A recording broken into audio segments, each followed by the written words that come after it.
नमस्कार दोस्तों, SSC preparation के यूट्यूब चैनल आपसे का स्वागत है।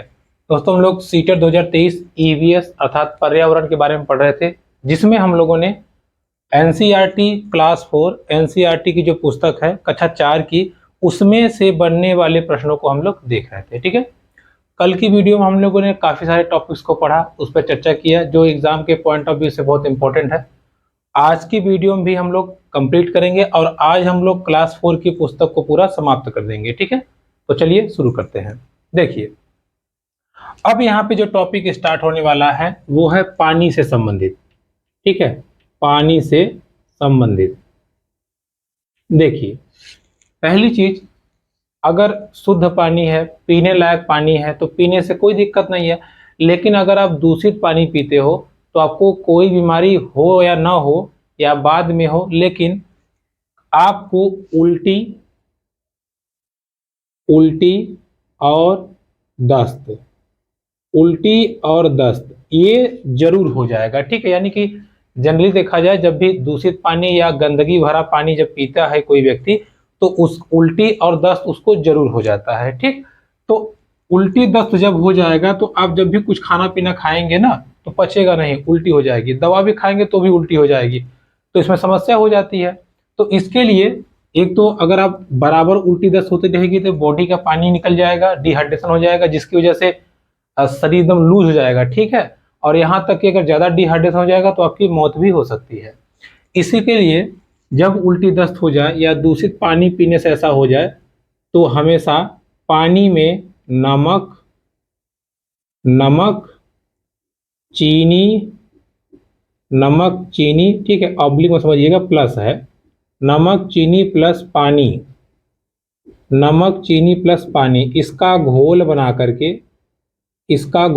करके लगातार अगर कोई व्यक्ति पी रहा है तो उल्टी दस्त होने की वजह से जो पानी का लॉस होता है वो कंप्लीट रहेगा और इसकी जो बॉडी है उसकी एनर्जी मेंटेन रहेगी। ठीक है, तो आपसे एग्जाम में पूछता है कि अक्सर उल्टी दस्त लग जाने पर घरेलू जो उपाय है वो क्या है, तो घरेलू उपाय यही है, नमक चीनी पानी का घोल बना के उसको लगातार समय समय पे पिलाते रहें। ठीक है, पानी की बात आई है तो पानी प्रदूषण भी होता, प्रदूषण की बात कहा गया, अभी हमने बताया कि दूषित पानी।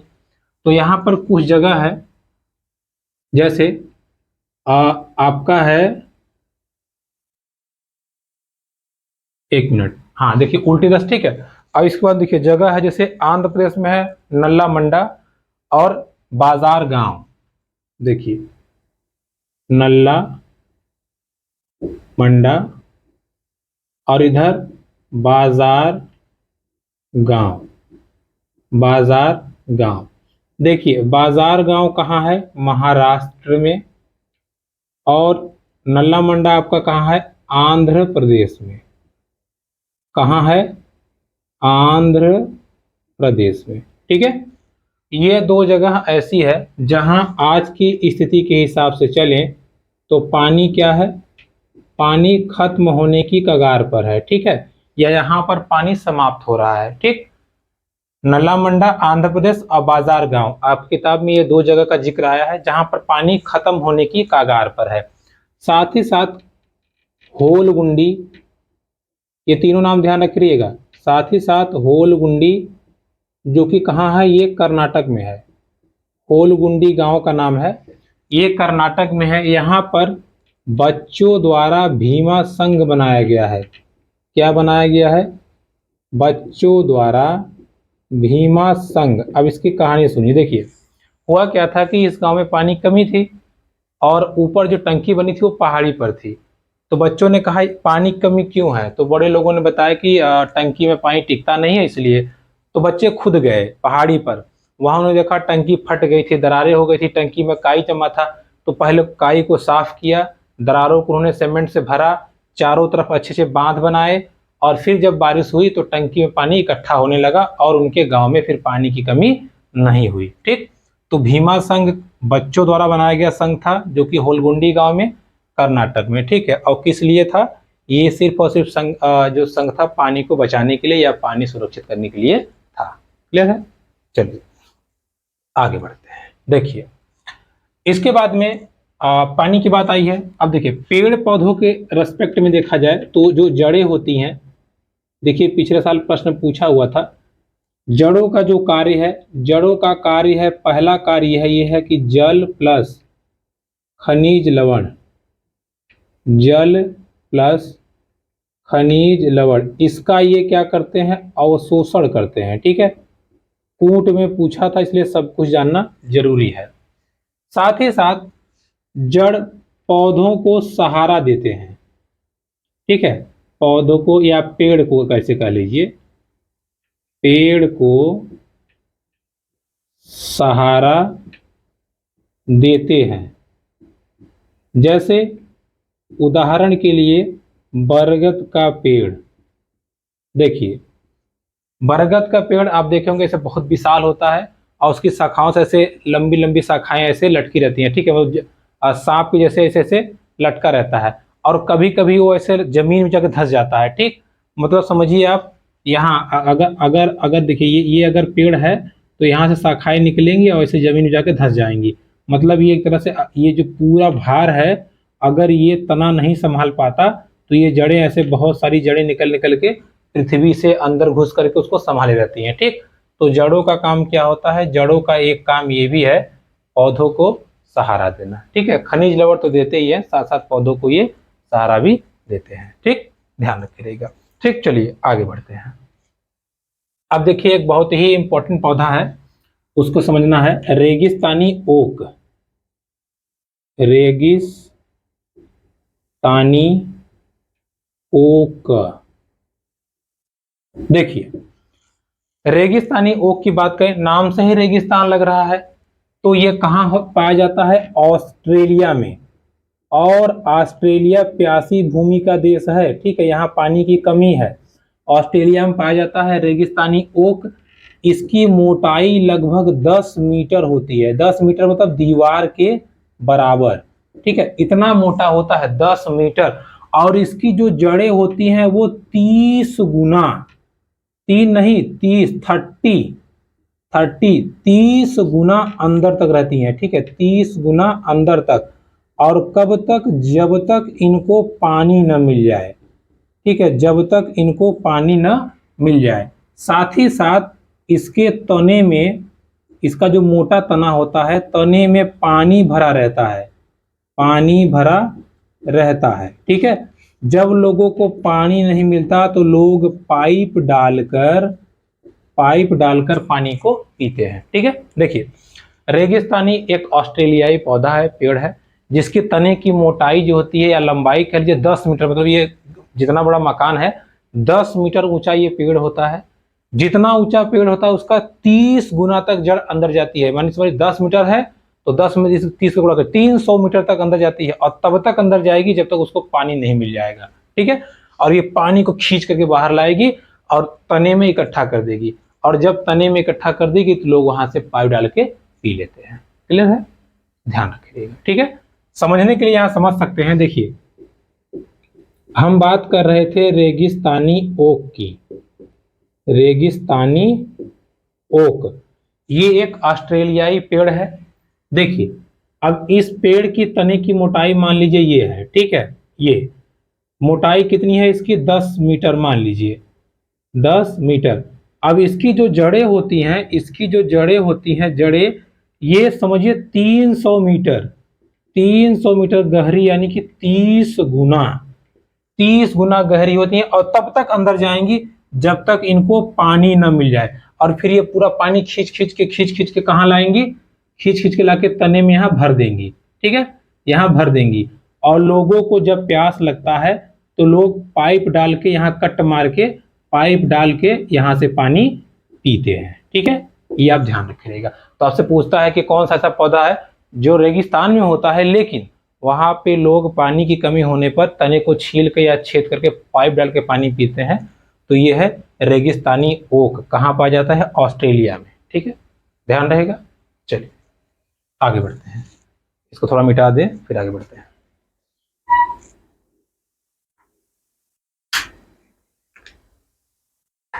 देखिए अब बात करते हैं अपने अगले टॉपिक पे, बिहू त्योहार के बारे में।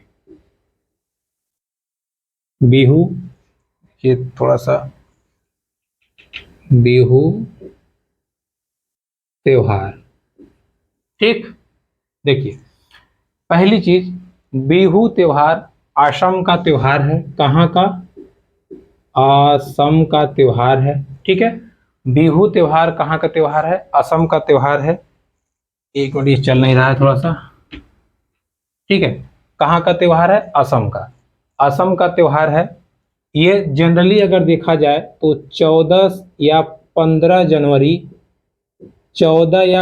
जनवरी को मनाया जाता है, लेकिन आसाम की बात करें तो इसके कैलेंडर के अनुसार 10वें महीने में जिसको बोलते हैं माघ, माघ की प्रथमा व द्वितीया, ठीक है।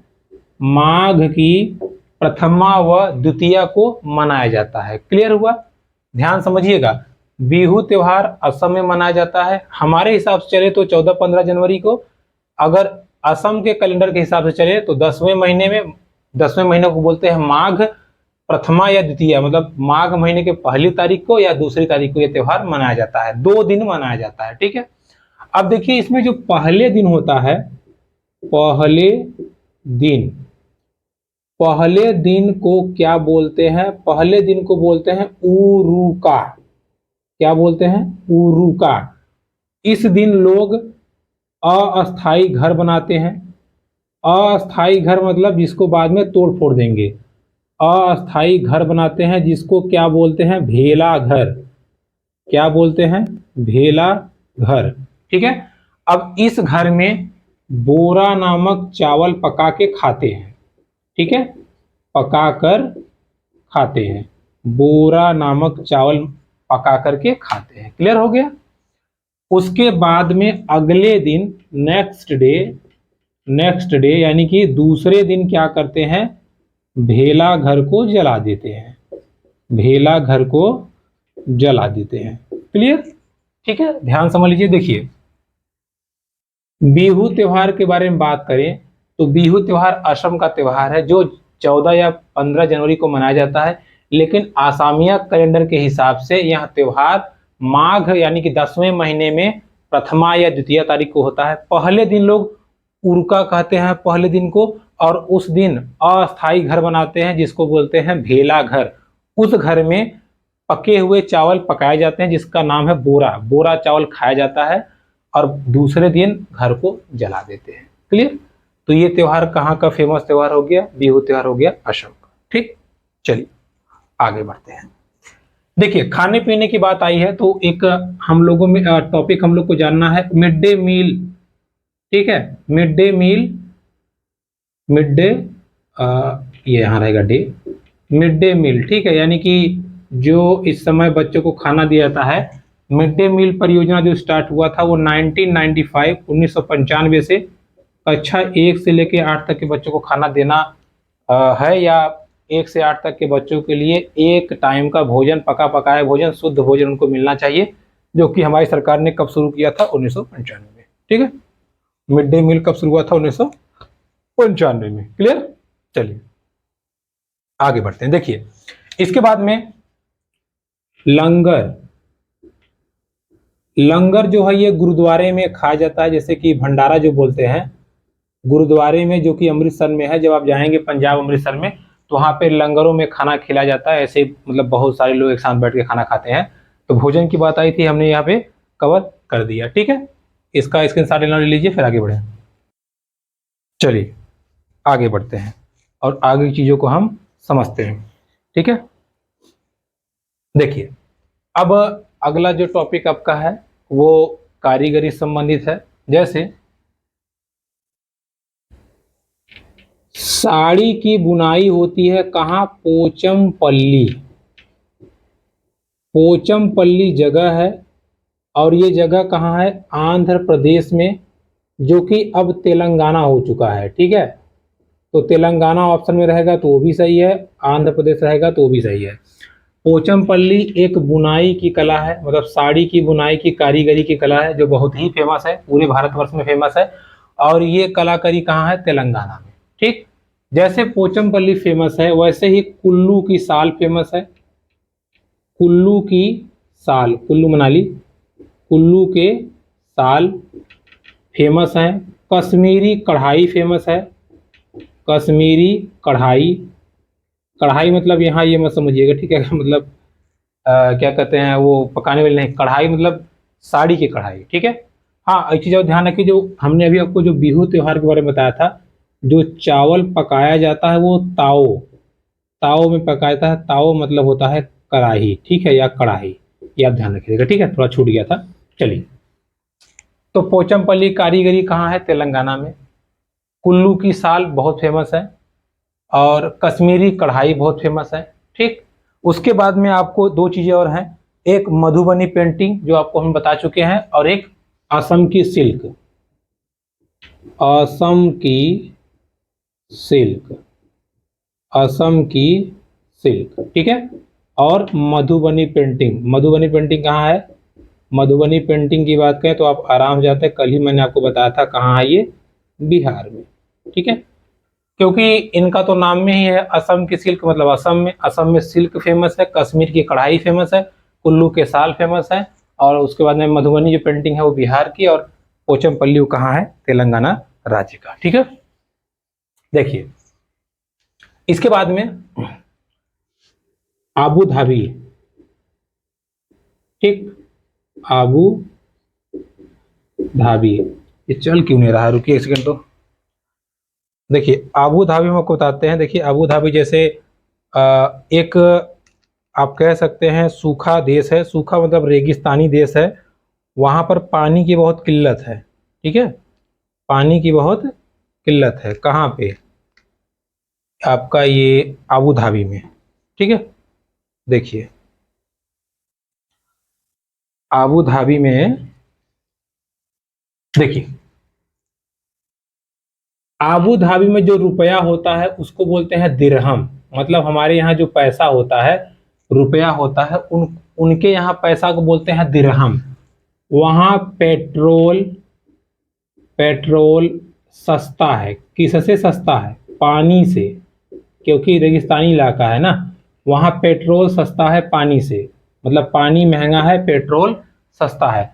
साथ ही साथ वहाँ पे रंग बिरंगे, रंग बिरंगे क्या देखने को मिलते हैं? रंग बिरंगे रेगिस्तान, ठीक है, रेगिस्तान, या आप मोटा मोटा कह सकते हो रेत, काला रेत, पीला रेत, लाल रेत, तमाम प्रकार के रेत यहाँ पे देखने को मिलते हैं। और यहाँ की जो मुद्रा है, जो पैसा है, उसको क्या बोलते हैं? दिरहम, ठीक। पेट्रोल यहाँ पे पानी से भी सस्ता है, ठीक है। आगे देखिए, कुछ चीजें और आपको बतानी थी। कल मैंने आपको बताया था कि मलयालम में, मलयालम में नानी को बोलते हैं अम्मामू, हाँ, और मौसी को बोलते हैं वलियम्मा। वैसे ही मलयालम में चिटप्पन, चिटप्पन बोलते हैं चाचा को, चा से ध्यान रखिएगा, चाचा या पिता के छोटे भाई। और कुंजमा, कुंजमा बोलते हैं चाची को, ठीक है। देखिए, चार नाम आए हैं मलयालम में। एक आपको कल आया था मौसी, मौसी मैंने आपको बताया था बड़ी मौसी, ठीक है, जो माँ से बड़ी रहें, उनको बोलते हैं वलियम्मा। क्या बोलते हैं? वलियम्मा। और नानी आया था, नानी को बोलते हैं अम्मा की जो अम्मा, अम्मामू, ठीक है।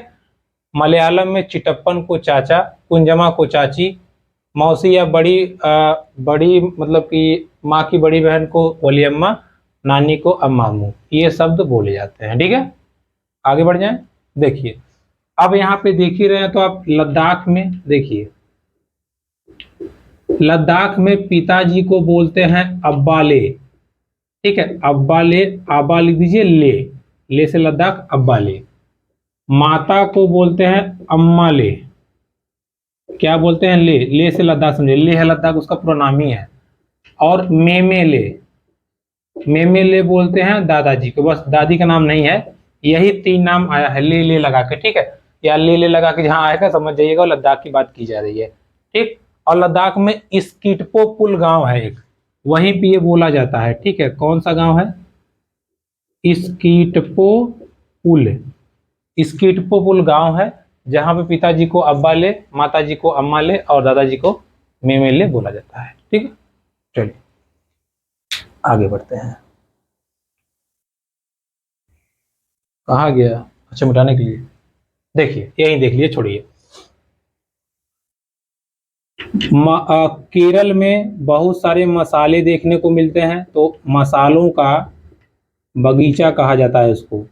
मसालों का बगीचा किसको कहा जाता है? केरल को। ठीक है, मसालों का बगीचा किसको कहा जाता है? केरल को। अब देखिए अंतिम चैप्टर आपका है फौजी वहीदा के नाम से, फौजी वहीदा। देखिए ये 3 बहनें थी, पहला।